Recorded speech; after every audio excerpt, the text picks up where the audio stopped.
Want to replace the relay of your air conditioner? With these steps, you'll have it fixed in no time.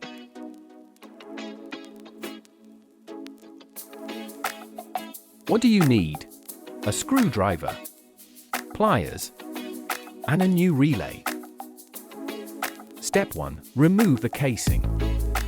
First, unscrew the screws on the front and sides. Then remove the filter from the appliance.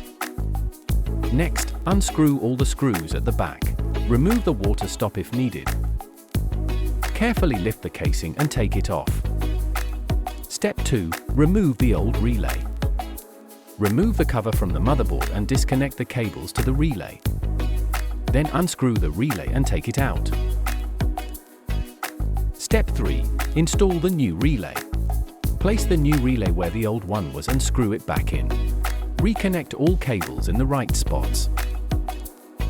Step 4. Put the casing back.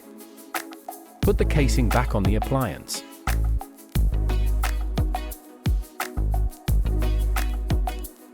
Tighten all screws at the back, sides, and front.